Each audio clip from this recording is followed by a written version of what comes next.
Bom, pessoal, vamos dar início aqui ao nosso evento. Bom dia. Primeiramente, eu queria agradecer a presença de todos e me apresentar. Meu nome é Rafael Bussieri, eu sou sócio da área de imobiliário e ambiental do Campos Melo Advogados. Hoje eu terei o prazer de apresentar e moderar aqui o webinar sobre o projeto de lei número 4253 de 2020, que trata da nova lei de licitações e contratos administrativos, né?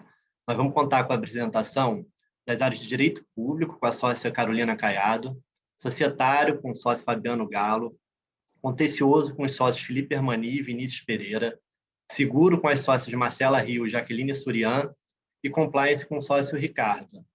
Eu vou dar alguns avisos aqui para nos direcionar durante esse nosso encontro, né? Primeiro é que todas as perguntas serão respondidas ao final da nossa exposição, e aquelas que, por um acaso, não vierem ser respondidas, principalmente por conta do tempo, né, que a gente tem apenas 1 hora de evento, e um tema muito vasto, muito rico para discussão, a gente responderá as perguntas por e-mail para cada um de vocês, tá? Fiquem à vontade para apresentar as suas perguntas no chat, mas a gente pede para que priorizem as perguntas via Q&A para que a gente possa se organizar melhor. Esse evento está sendo gravado, a gente vai publicar ele nas nossas redes sociais, no YouTube, e para quem não acompanha, não tem as informações, a nossa equipe está colocando no chat agora o nosso LinkedIn e o YouTube também do Campos Melo, onde essa reunião, esse webinar vai ficar disponível. Um excelente evento para todo mundo, expositores aqui e participantes, convidados. E antes de passar a palavra para a Carol, que ela vai fazer uma apresentação geral das novidades trazidas pelo PL, eu queria destacar 2 pontos. O primeiro é que a intenção desse webinar não é exaurir, né, todo o PL, todas as novidades a fundo trazidas pelo PL, mas sim trazer uma visão geral, né, do que ele está trazendo, as novidades. E a nossa ideia é realizar uma sequência de webinars, aí sim, por áreas, né, conforme a gente está dividindo aqui, com temas mais específicos para acompanhamento de vocês. Então, fiquem atentos, a gente vai divulgar essas datas. Se eu não me engano, a gente já tem a data para o evento, para o webinar do time de seguros, que a gente vai falar logo ao final. E a gente também vai divulgar nas nossas mídias todas as datas desses eventos. Então, acompanhe quem tiver interesse.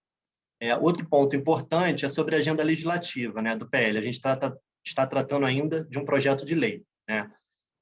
Ele já foi votado, né, o projeto já tinha sua redação final votada, porém foi feita uma readequação da redação, isso é normal, de acordo com a Lei Complementar 95, que ela, na verdade, regulamenta toda a forma de escrita, né, da legislação. Então, foi feita uma revisão geral do texto para que o texto fique adequado, e voltaria para a sessão plenária do Senado ontem, na data de ontem, apenas para validação desse texto revisado.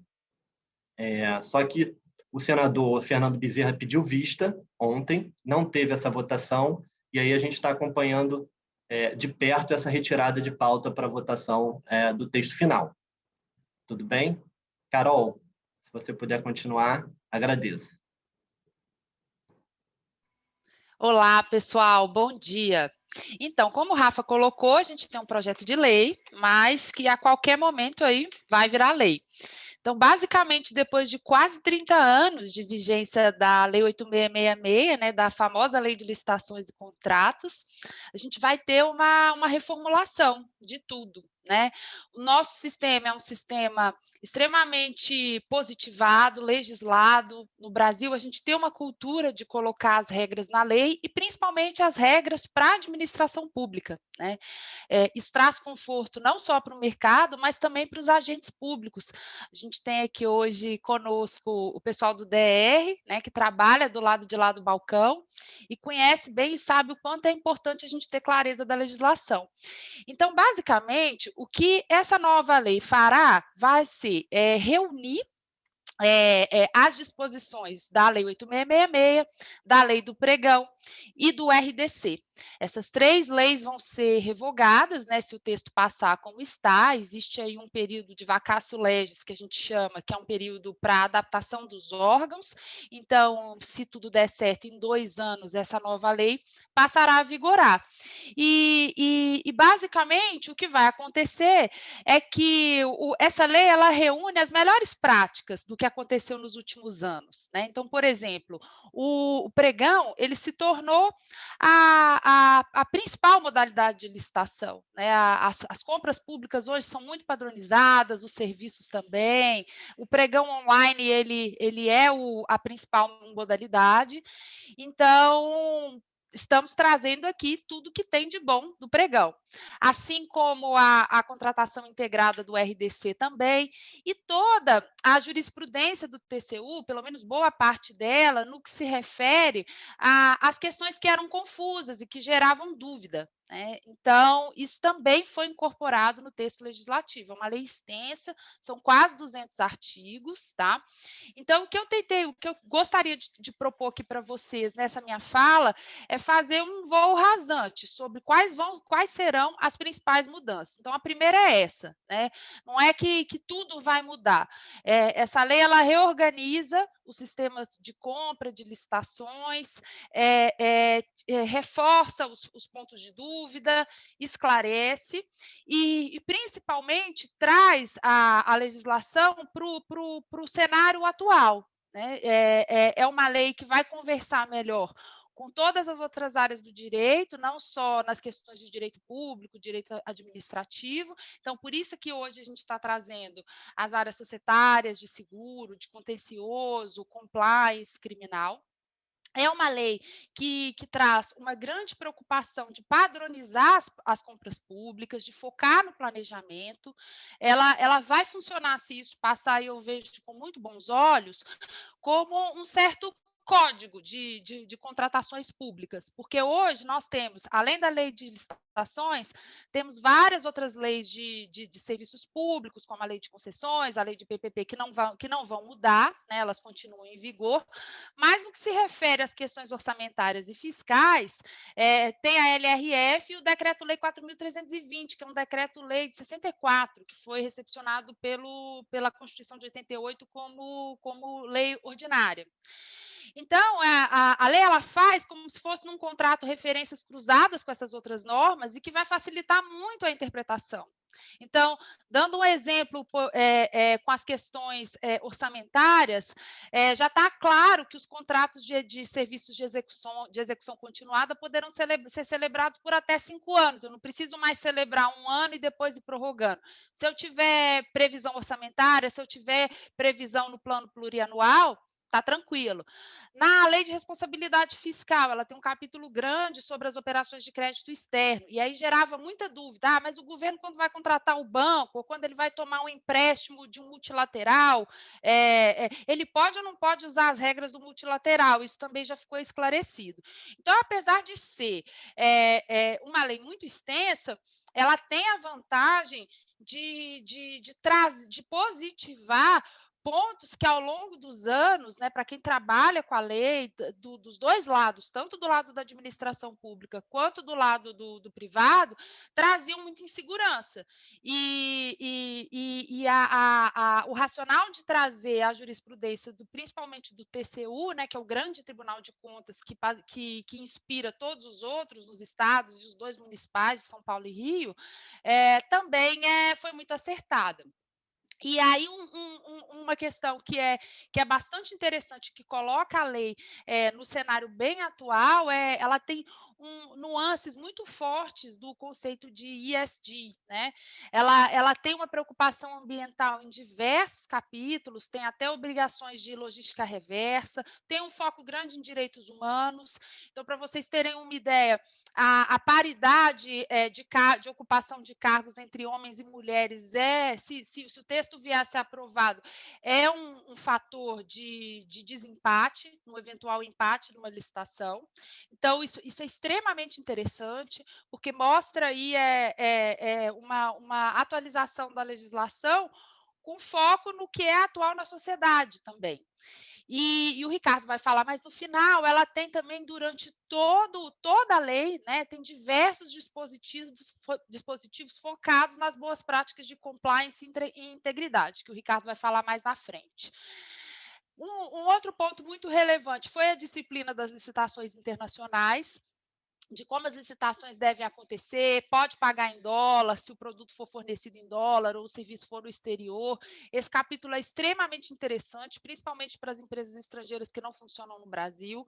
Esclarece e coloca luz em muita coisa que antes a gente precisava ficar argumentando em pedidos de esclarecimentos nas licitações, e hoje está muito mais claro. A lei ela tenta também desburocratizar a questão de documentos de habilitação. Tem um dispositivo, inclusive expresso, que fala que o reconhecimento de firma é só se houver dúvida sobre a autenticidade daquela assinatura. Isso vamos ver se vai pegar ou não, porque a gente vem vendo aí ao longo dos anos que, por mais que se tente, ainda existe um apego às questões formais e às cópias autenticadas, à documentação na administração pública. Eu acho que o que pode ajudar bastante é esse novo decreto que fala da apresentação dos documentos digitais, né? Que desde que sejam gravados em PDF com aquela chave brasileira de informação. Então, existe aí um bom arcabouço jurídico para desburocratizar e tornar as licitações mais online. Então, os grandes leilões hoje eles já acontecem em sede de bolsa de valores, já está aqui muito claro que a gente só vai analisar documentos de habilitação dos vencedores. Então, isso diminui o custo, diminui a burocracia de ter que receber toda aquela papelada da pessoa que nem sabe se vai ganhar. Quem nunca aqui, em grandes licitações, quem trabalha com isso, eu trabalho com isso há 20 anos, nunca ficou numa sala com 30 caixas de documento de habilitação para depois você ficar em quarto colocado no preço. Para quê? Tanto gasto de dinheiro, de recurso das empresas e depois da própria administração pública, de ter que manejar aquilo tudo, né? Às vezes em 2, 3 vias físicas. Então, eu acho que a tendência de passar para o digital, de desburocratizar, também é forte. Temos também alterações relevantes na parte de dispensas e inexigibilidade de licitação. No evento específico que eu vou fazer sobre as questões de direito público, eu vou comentar. E talvez a que tenha mais me chamado a atenção é na parte das inexigibilidades de licitação, porque a lei trazia um rol que era pequeno, nunca foi um rol exaustivo, agora esse rol foi ampliado. E uma novidade, que era um debate grande que existia entre o STF e o TCU, é a possibilidade de contratação de escritórios, né, de advocacia por inexigibilidade de licitação para defesa da administração pública, para a emissão de pareceres. Então, está pacificado que não precisa mais ter licitação para isso, e com certeza a gente ainda não tem exposição de motivos, mas isso é muito fundado no próprio precedente do STF, lá que teve o voto na época do ministro Eros Grau, em que dizia que tem aí muito forte o elemento da confiança. Já passando aí para o meu segundo slide, Giovanni, por favor. Uma outra mudança também é a possibilidade de se ter contratos mais longos, né? A lei ela tem até, se tiver investimento, eu posso ter até contratos de prestação de serviço de até 35 anos, que equipara aí esse contrato de prestação de serviços a um contrato de PPP administrativa. Então, vamos ver se isso vai passar. Nesse ponto, eu acho que aí vai dar um overlap da Lei 8666 com a Lei de PPPs, principalmente na parte de PPPs administrativas. Acho que não precisaria ter repetido isso aqui, mas o fato é que eu posso ter, principalmente para aquelas empresas que são da área de TI, de tecnologia da informação, sejam as empresas que desenvolvem os softwares, que prestam serviços, que fazem alocação de equipamentos, esses contratos vão ter prazos muito mais alongados, o que facilita muito, né? Porque as empresas vão ter muito mais previsibilidade. Com um contrato de 5 anos na mão, de 10 anos, é muito mais fácil alocar recursos, propor preços mais eficientes nas licitações. Então, isso eu achei assim maravilhoso, eu acho excelente. E o gatilho aqui é justamente a questão orçamentária, né? Se eu tiver previsão orçamentária, se aquilo tiver programado nos orçamentos públicos, está tudo certo.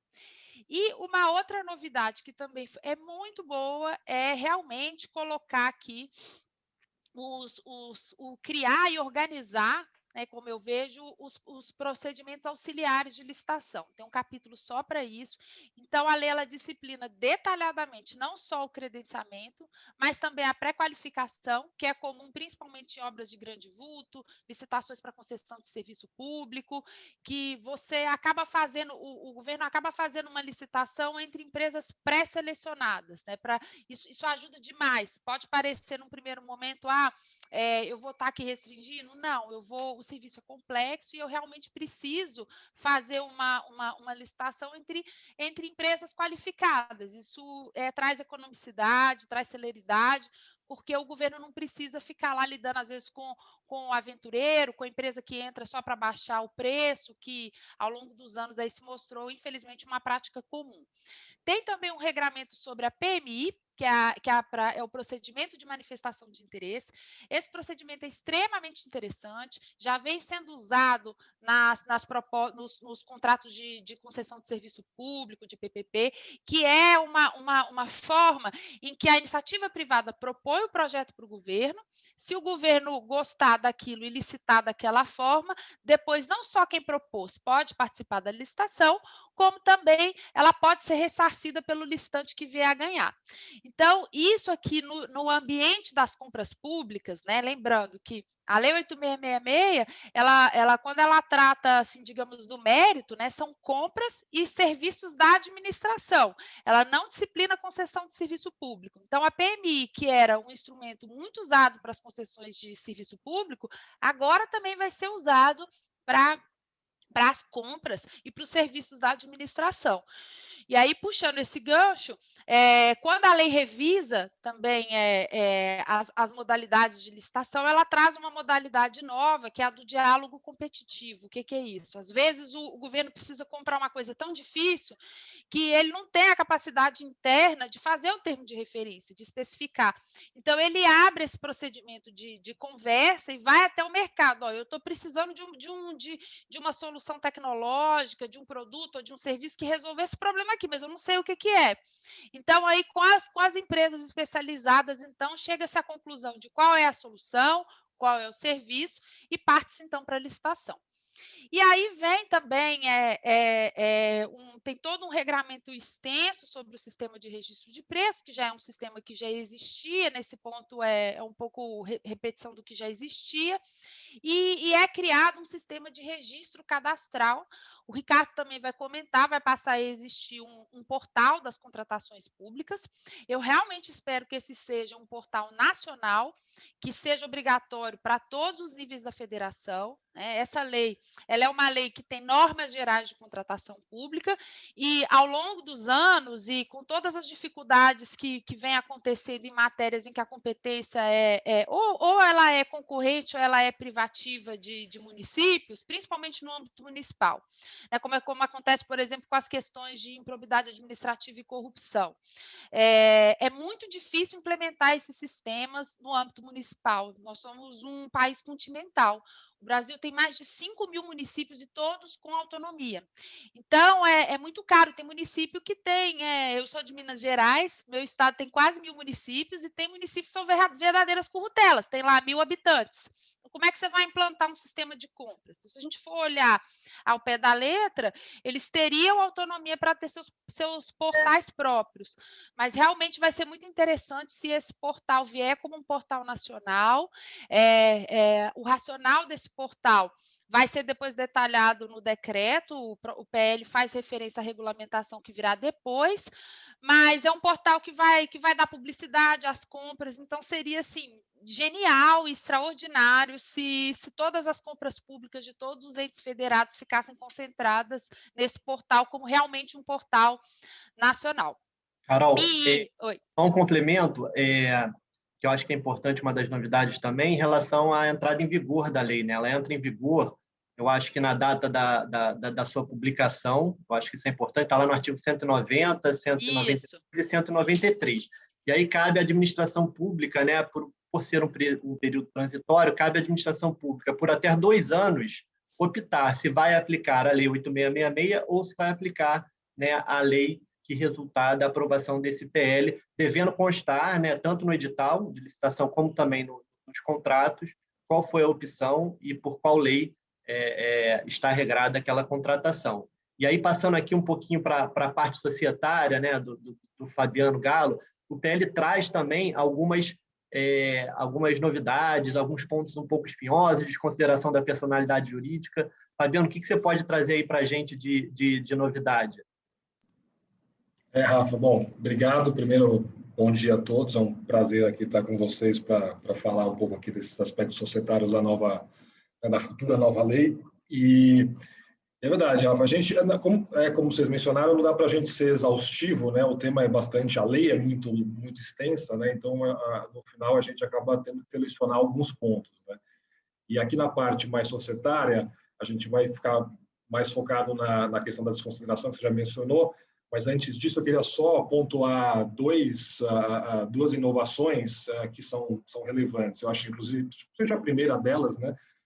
Tradicionalmente, aí, até por um certo, acho que até um anacronismo da época, você tinha, quando você tem um consórcio, né, que é uma estrutura muito comum para se participar de licitação, especialmente as de maior vulto, você tem a exigência de ter uma empresa líder, né? Isso sempre existiu. E na Lei 8666, essa empresa líder ela tem que ser brasileira, né? Isso deixa de valer, né, de existir essa obrigatoriedade na nova lei. Então, quer dizer, entrando em vigor e sendo uma licitação governada, regida por essa lei, a empresa líder do consórcio pode ser brasileira, mas também poderia ser uma empresa estrangeira, obviamente, numa licitação em que isso seja possível, né? Então, é uma inovação interessante, porque você sempre ficava, né, principalmente trabalhando para investidor estrangeiro, fica aquela até pergunta, né, por que existia essa restrição? Isso agora, essa inovação, acho que ela é interessante, ela acaba com isso na linha da própria lei de restringir ao máximo possível qualquer tipo de diferenciação entre os participantes, inclusive por nacionalidade, né? A responsabilidade solidária, que é algo que não está previsto na Inglesa SA, mas, né, sempre teve previsto no regimento de contratação pública, permanece, que é um outro ponto sempre muito discutido. Esse permaneceu, mas a exigência da empresa líder brasileira caiu. O outro ponto, antes da gente entrar na desconsideração, que eu acho que vale a pena mencionar, é a questão das cooperativas, que agora elas estão previstas de forma expressa como podendo participar de licitação. Você até tem, né, na Lei 8666, ela não foi revogada ainda, uma menção à cooperativa, acho que no artigo que fala de dispensa, mas de forma muito en passant. Agora você tem um artigo que trata efetivamente das cooperativas e quando e como elas podem participar. Acho que isso também é uma coisa interessante de se mencionar nessa linha de inovação da lei. E aí acho que o terceiro ponto, que realmente acho que é o mais relevante, aí, do ponto de vista da lógica mais societária, realmente é a questão da desconsideração.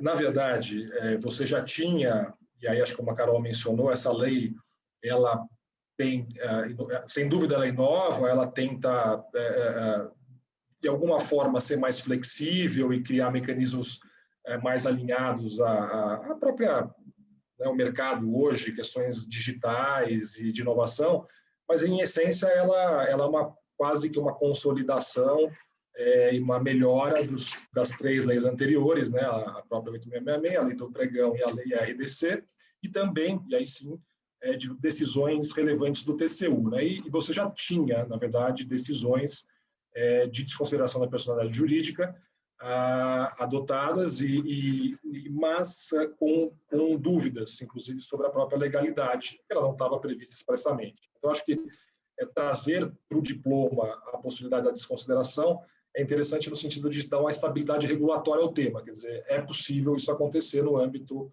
da licitação também. E aí só antes de a gente falar especificamente do artigo, é um artigo até singelo, né, que está o artigo 159 do projeto, só lembrando que esse tema da flexibilidade, que na verdade não é só a desconsideração é uma das formas de você flexibilizar a responsabilidade limitada da sociedade, que é a regra geral, né? Isso a gente, nas últimas 3 décadas, já vê presente em quase todos os ramos de direito, né? Começou com consumidor, ambiental, antitrust, trabalhista, lei anticorrupção, o Código Civil, agora, né, alterado pela lei 13.874, né, a lei da iniciativa, Então, assim, você já tem no Brasil um certo arcabouço aí sobre essa questão da flexibilização. Hoje em dia é difícil até você dizer que a sociedade limitada ela é realmente de responsabilidade limitada, ela é até um certo ponto, né? E o problema que eu vejo, e aí não é só de novo da lei, é que cada diploma legal acaba adotando uma ferramenta ou mesmo a mesma ferramenta, mas com distintas previsões e características. E aqui não foi muito diferente, né? Apesar da gente ter o Código Civil bastante recentemente alterado de forma bem interessante, né? Incorporando as decisões do STJ e do STF sobre a questão da desconsideração, a lei preferiu uma linguagem bem mais aberta e mais singela, né? E sem querer, né, ser prudente, a parte da desconsideração em si, ela não inova, né, não tem muito como, é uma teoria clássica, mas quando ela vai falar dos efeitos e das consequências, ela traz uma redação que acho que a gente vai ter aí um trabalho de interpretação para que ela fique adequada ao que efetivamente já vem sendo praticado na esfera privada, e que eu acho que também é a intenção aqui do próprio diploma. Mas, por exemplo, né, só lendo aqui rapidamente, ele fala que quando há a desconsideração, né, quando ela é possível, nos casos de abuso e de confusão, ela fala que todos os efeitos das sanções aplicadas à pessoa jurídica serão estendidos aos seus administradores e sócios com poderes de administração, a pessoa jurídica sucessora ou a empresa do mesmo ramo com relação de coligação ou controle, de fato ou de direito, ou sancionado, observados em todos os casos o contraditório, a defesa e a obrigatoriedade de análise jurídica prévia. É muito em linha com o que o TCU decidia, algumas decisões do TCU. Mas se você pensar, né, na hora que você começa a analisar com mais detalhes, a gente, de novo, pode deixar isso até para a parte mais do Q&A, mas todos os efeitos serão, né, sem qualquer tipo de qualificação, né, que você tem, por exemplo, no código, de que, na verdade, é para todos os administradores que foram beneficiados de alguma forma, ou, né, que tiveram alguma participação, ou foram beneficiados por aquele ato que se julgou passível de desconsideração. Porque senão, se você, do jeito que você faz, é como se fosse toda a diretoria, o conselho da empresa, você tem, às vezes, diretores que não têm absolutamente nenhuma relação com aquilo. Outra coisa, quer dizer, o que é um sócio com poder de administração? Você cria sempre aquela dúvida do minoritário, né, de uma SA, por exemplo, com um controlador estável. Ele pode ou não pode, né, se ele eleger um membro de conselho, ser considerado com poder de administração? Uma empresa que não tem controle, né, ela tem um capital difuso, como isso fica? E mesmo, outro exemplo, a lei não previu algo que é muito, talvez até mais comum, né, nesse tipo de coisa, que é você, na verdade, o sancionado depois abre uma nova empresa para poder fugir dos efeitos da lei com relação à suspensão, né, ou impossibilidade de participar de licitação, que é, na verdade, a desconsideração da personalidade jurídica reversa, né? Também você tem uma previsão no Código Civil que deixou de ser contemplada aqui na lei. Então, assim, de forma geral, acho que é positivo, né, você ter essa positivação, mas poderia ter sido talvez um pouco mais aderente, um pouco mais consistente com o próprio direito privado. Acho que foi o diploma mais recentemente atualizado, e isso vai ficar, acho que, um trabalho para que seja feito posteriormente via órgãos de controle. Mas eu acho que, Rafa, basicamente, assim, também sem querer me estender muito, a gente pode voltar nas perguntas, acho que são esses os temas principais da ótica societária da lei. Obrigado, Fabiano, pela exposição. E acho que uma das novidades da lei também, né, que ela traz são em relação aos meios alternativos de resolução de controvérsias. E aí eu passo a palavra para o Felipe Armani, né, nosso sócio de contencioso, para dar uma visão geral aqui sobre o tema. Bom dia, pessoal. Obrigado, Rafael. Bom dia a todos. Bom, na verdade, a minha área aqui como advogado de contencioso, de litígio, né, a gente se preocupa ao analisar um contrato, né, ou a minuta de um contrato, a gente já tenta antever, né? No caso de uma disputa, que é algo extremamente comum em contratações com a administração pública, qual vai ser o método de resolução daquela disputa, né? E se já desde o início a cláusula arbitral, por exemplo, ela já não pode ter algum vício que vai gerar, inclusive, obstáculos adicionais aí para as partes tentarem se compor. Então, uma tendência que vem acontecendo já há algum tempo, sempre foi alvo de muito debate, muita discussão, foi a possibilidade de você poder, numa disputa com a administração pública, num contrato com a administração pública, você poder prever a arbitragem como um método de solução da disputa, com todas as vantagens que a arbitragem traz, né? Com relação a você tem o seu litígio resolvido num prazo muito mais curto, você tem a possibilidade de livre escolha de árbitros especializados naquela matéria, e você tem uma sentença que é irrecorrível, ou seja, os litigantes eles têm aquela tendência de tentar recorrer o máximo possível até onde não dá mais. Então, sempre se discutiu se com a administração pública eu poderia prever arbitragem para resolver disputas, né, de conteúdo patrimonial disponível. Nós, recentemente, em 2015, tivemos aí uma alteração da lei da arbitragem, permitindo que a administração pública possa levar as suas disputas para arbitragem, conquanto que essa arbitragem ela seja de direito, não de equidade, e que seja aí respeitado o princípio da publicidade. A Lei 8666 ela não previa a arbitragem como método de resolução de disputa, ao contrário, ela previa que você precisa ter no seu contrato uma cláusula que preveja o foro da sede da administração como o competente para discutir e dirimir quaisquer questões contratuais. Então, a gente já tem aí uma primeira questão interessante para debate. O novo projeto de lei, mostrando aí para vocês no artigo 91, ele diz que nos contratos celebrados pela administração pública, inclusive com empresas domiciliadas no exterior, você deverá, olha aí uma imposição do legislador, né, ter uma cláusula que declare competente o foro da sede da administração para dirimir quaisquer questões contratuais.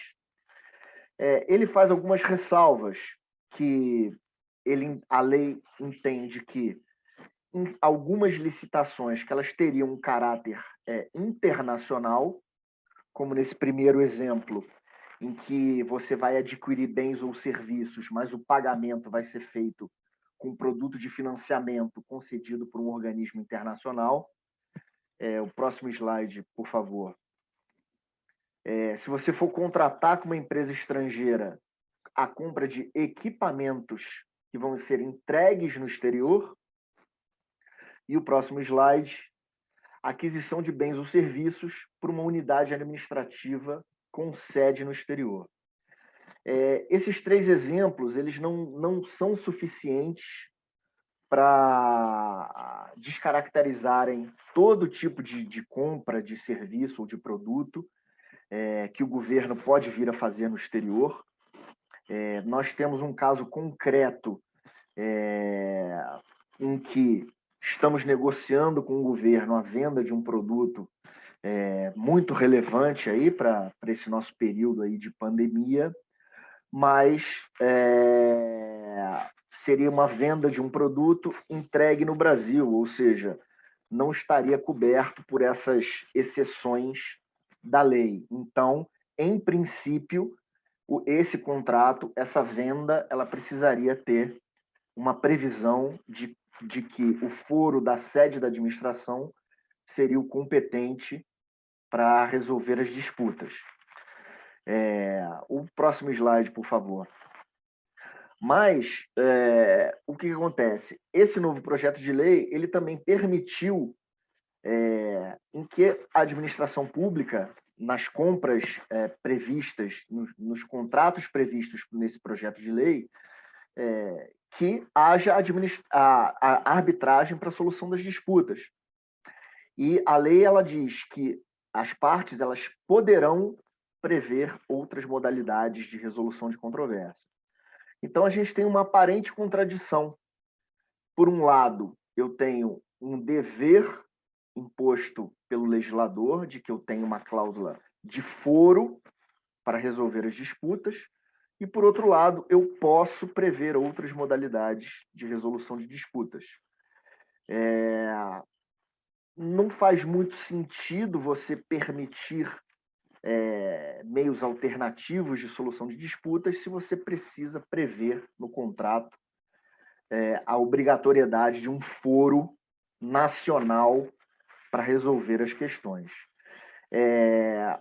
Eu acredito que a interpretação dessas normas conjugadas entre si será pela alternatividade, ou um ou outro, apesar de que as palavras da lei, em princípio, o que você deve fazer prevalece sobre o que você pode, mas com toda essa nossa onda, inclusive com diversos julgados lá pelo STJ e Supremo, permitindo a arbitragem com a administração pública, eu acredito que isso não vai ser um problema.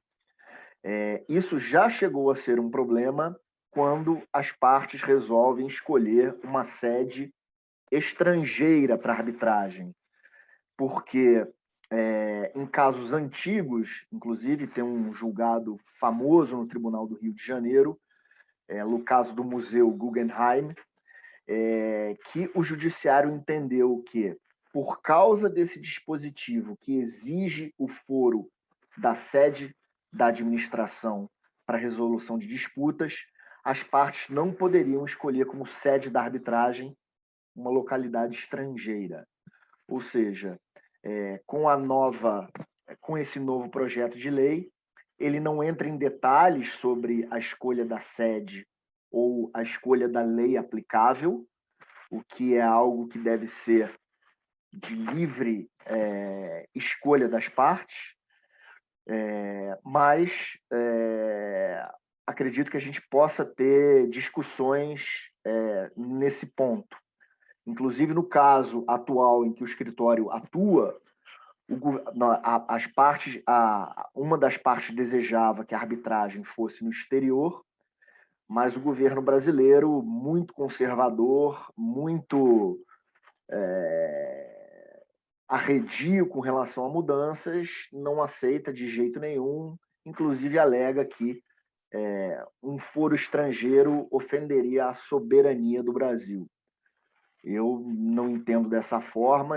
Se as partes têm um conflito patrimonial disponível, um foro, uma disputa arbitral no estrangeiro, ela é imparcial, como a justiça brasileira também deveria ser para resolver qualquer tipo de disputa.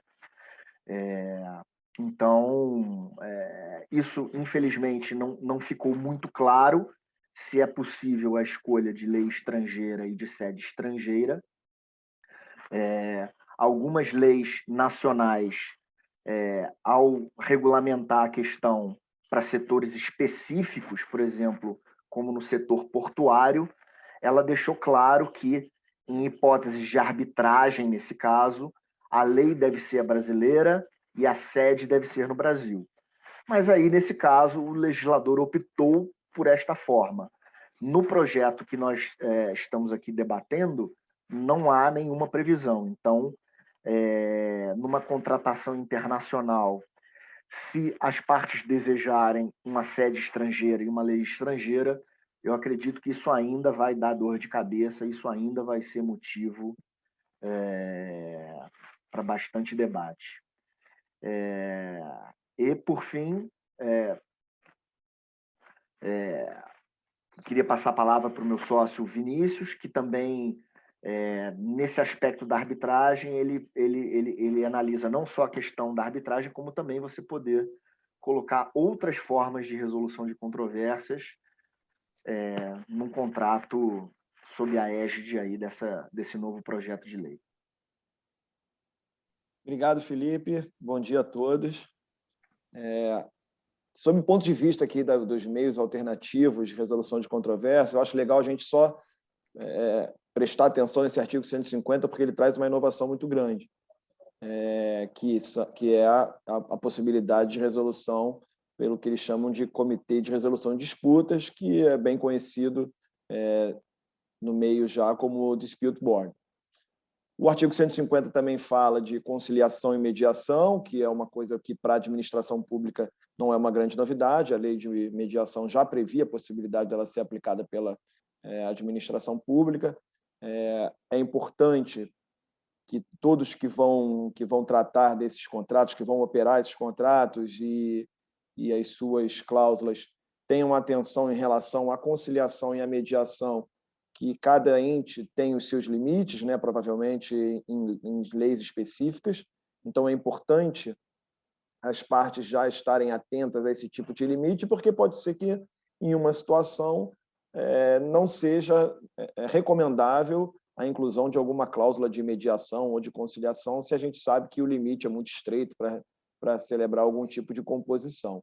Essa preocupação é maior quando se diz respeito à arbitragem, porque muitas vezes a mediação ela prévia a arbitragem de uma forma de uma cláusula escalonada, né? E acaba sendo obrigatório você entrar numa mediação em que se gasta tempo, energia, dinheiro, e se você já sabe que pela lei daquele ente uma mediação ou um acordo seria praticamente impossível, não faria muito sentido a gente passar por esse caminho antes de eventualmente partir para a arbitragem.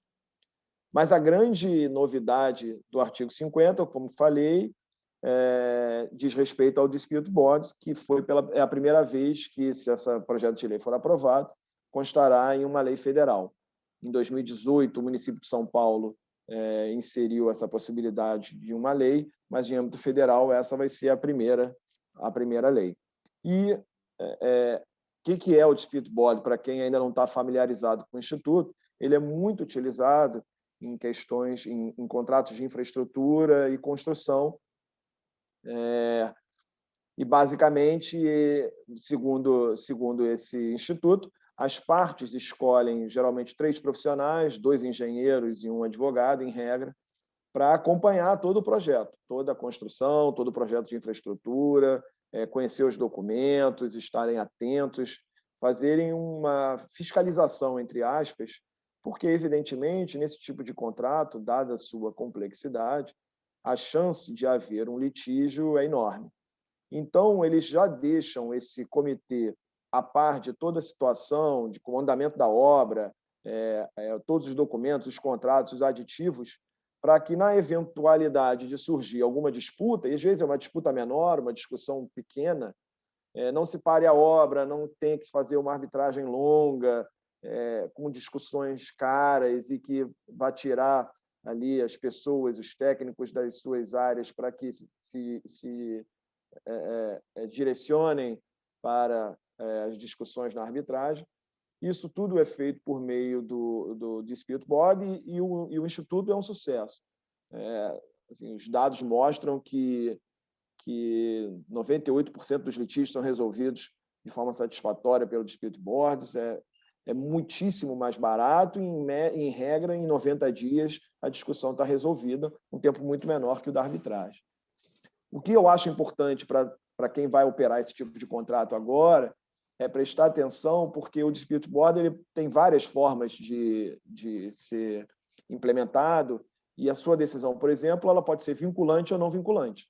O comitê pode proferir uma decisão como se fosse numa arbitragem mesmo, em que as partes ficam ligadas a essa decisão, vinculadas a essa decisão, mas ele pode também proferir uma decisão que seja uma recomendação. Do ponto de vista da administração pública, isso é muito importante, porque já há quem diga que, para a administração pública, a doutrina nesse sentido, o Dispute Board só pode ser não vinculante. Então, assim, se for desejo das partes, colocar que o dispute board tem questões vinculantes, tem decisão vinculante, é importante tomar cuidado com esse tipo de cláusula para não ter nenhum problema no futuro. A verdade é que esse instituto ele é muito rico, provavelmente vai ser alvo de um outro webinar separado, mas que nesse momento assim é importante a gente já pontuar essas questões e a gente se coloca à disposição para responder qualquer coisa agora, ou depois, ou num outro webinar, para a gente aprofundar o assunto que realmente ele merece. Vou voltar a palavra para o Rafael para dar andamento e obrigado a todos pela presença. Obrigado, Vinícius. É muito bom ver quanta novidade, né, mecanismos trazidos aí nesse PL que já eram utilizados no mercado e deixavam um pouco a Lei 8666 para trás, né? E falando disso, né, uma das áreas aí também que tiveram algumas inovações é a área de seguros, né, que o 866 também traz aí algumas novidades, direito de step-in. E aí eu peço a Marcela, passo a palavra à Marcela para que ela passe um panorama para a gente do que o PL traz de novidade nesse assunto. Oi, gente, bom dia. Obrigada, Rafa.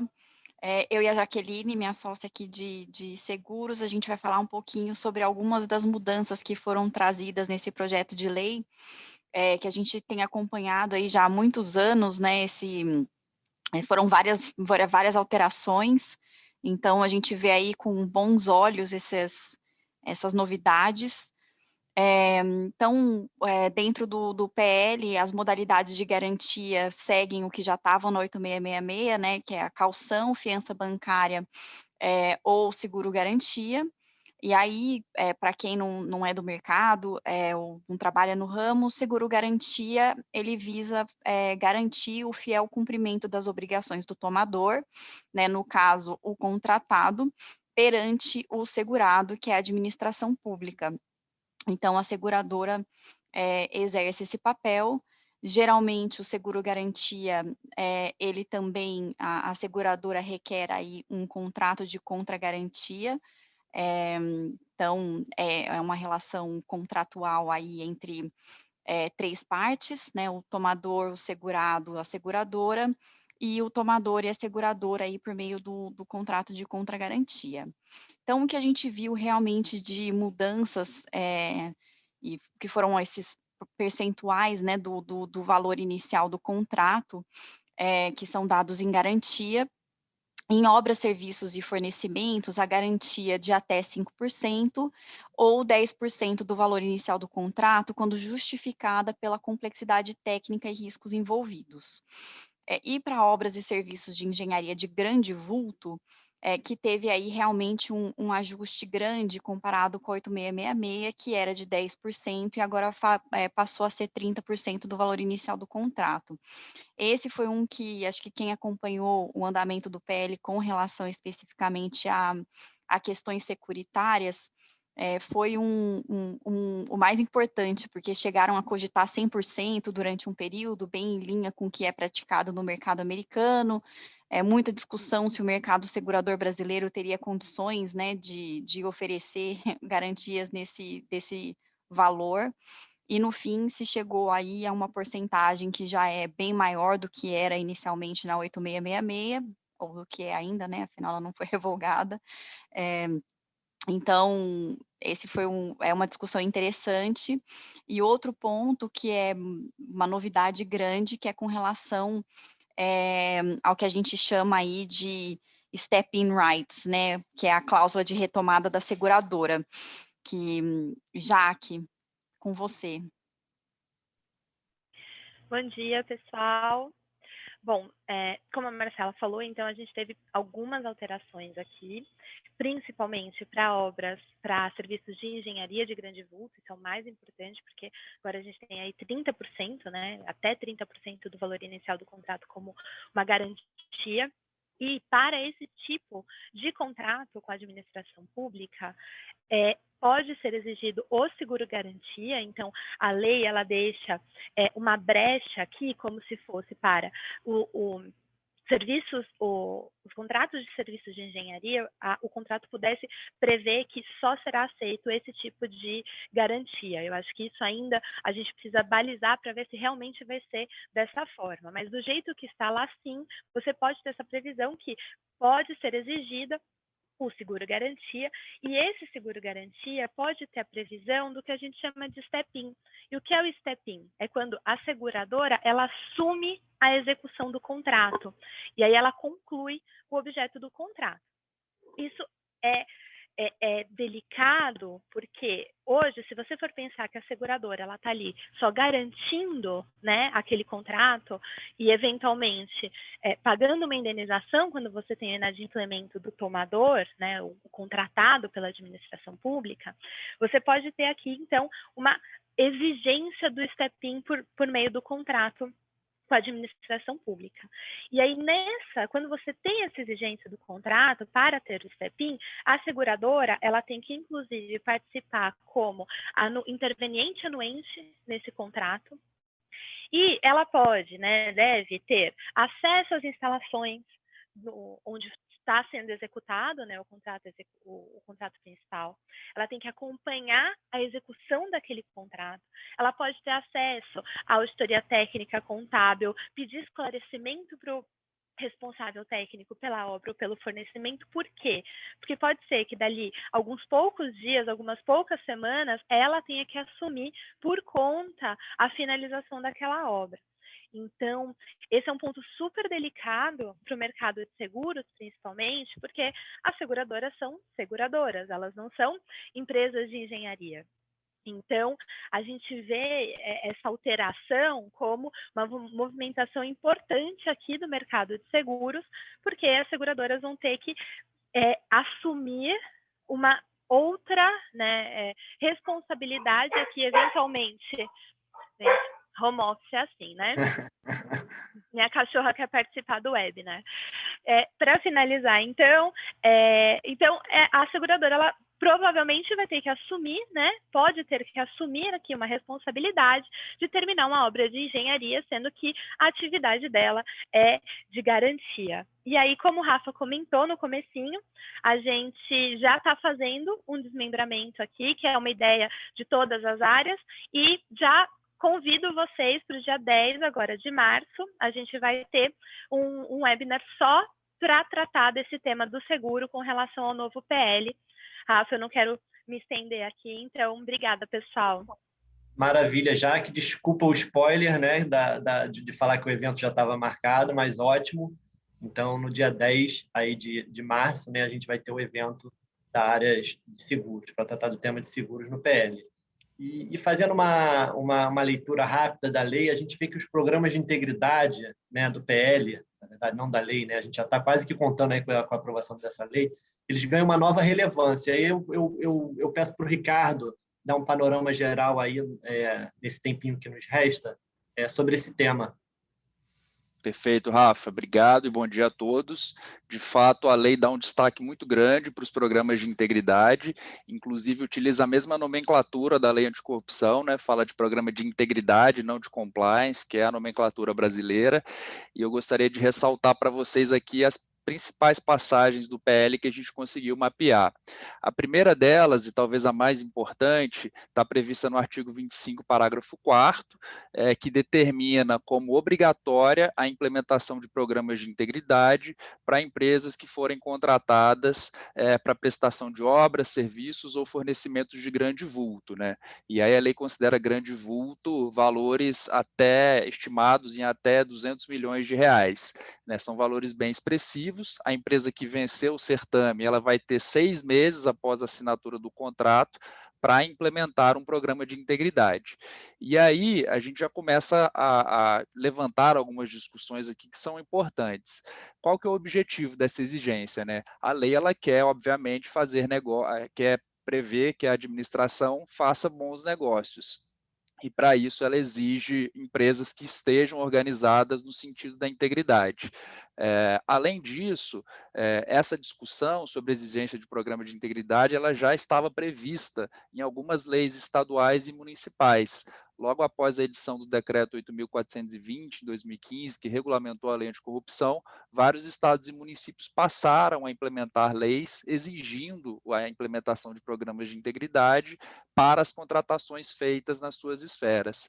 E naquela época se discutia muito a inconstitucionalidade dessa exigência, né? Tanto por vício formal, vício de iniciativa, quanto por vício material, por um potencial aí cerceamento do caráter competitivo da contratação.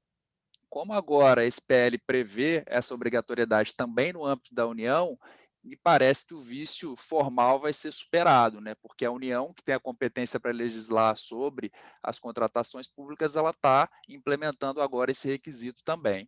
Do ponto de vista material, como a exigência que o PL apresenta agora é após a assinatura do contrato, ou seja, após o encerramento do certame, me parece também que não vai ter aí nenhuma restrição ao caráter competitivo do certame, né?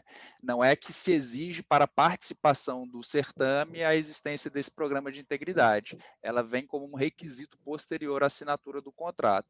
Então, me parece que, se aprovado dessa forma, o PL vai jogar à luz e, eventualmente, dirimir toda essa discussão que existe nas esferas estaduais e municipais.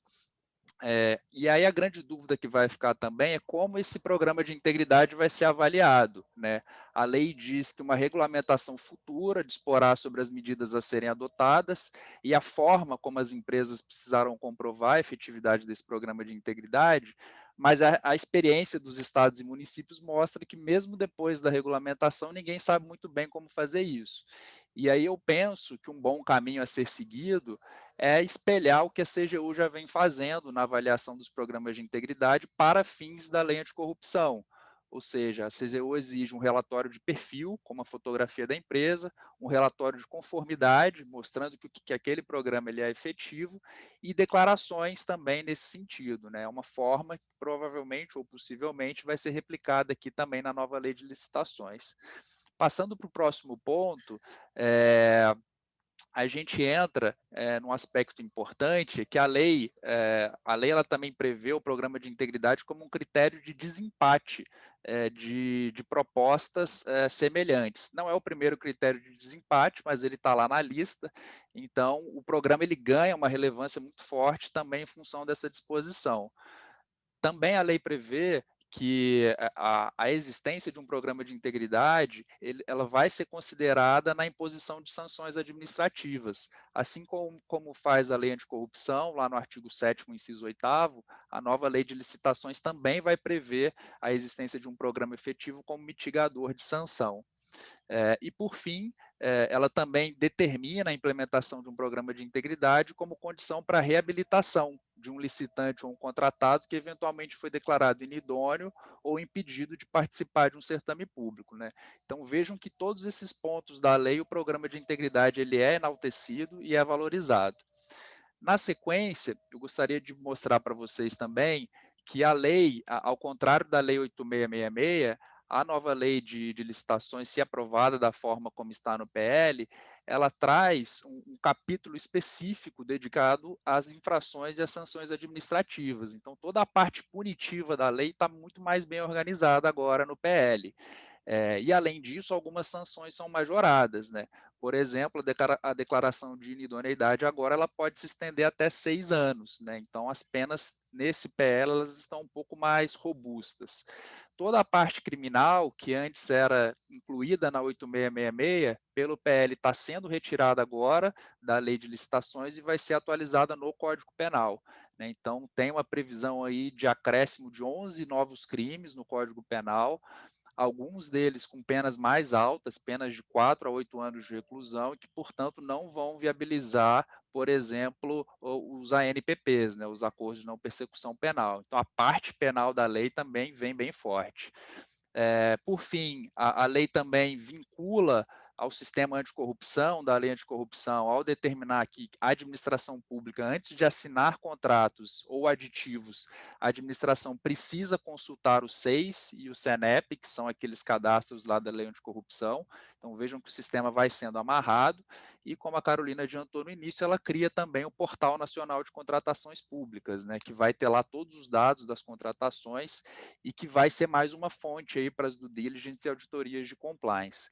Como a gente está com o tempo aqui super estourado, eu convido a todos também para o webinar específico que a gente vai fazer sobre a parte de compliance da lei, para a gente discutir como os departamentos de compliance podem se adaptar e se atualizarem as suas normas, né, e as suas regras internas à luz da nova lei. Muito obrigado. É com você, Rafa. Obrigado, Ricardo. Bom, a gente alcançou aqui o nosso tempo final, né, do webinar. Eu queria reforçar que essa apresentação que a gente disponibilizou aqui, ela vai ficar disponível também nos canais do Campus Melo, tá? No YouTube, se eu não me engano, no LinkedIn, né? A própria apresentação vai ficar no YouTube. E queria reforçar, como o Ricardo falou, os eventos específicos, né? Que todo mundo acompanha. O tema é muito rico, muito vasto. A gente deu uma pincelada geral nas novidades, porém, cada área vai preparar e fazer um webinar específico sobre os seus temas. A gente já tem o primeiro confirmado, que é do time de seguros, e no dia 10 de março, Marcela e Jaqueline vão fazer o webinar, e acompanha aí nos canais de comunicação, nas mídias do Campus Melo, as datas dos eventos das demais áreas. Pessoal, eu queria agradecer a participação de todos e desejar um bom dia. Um abraço.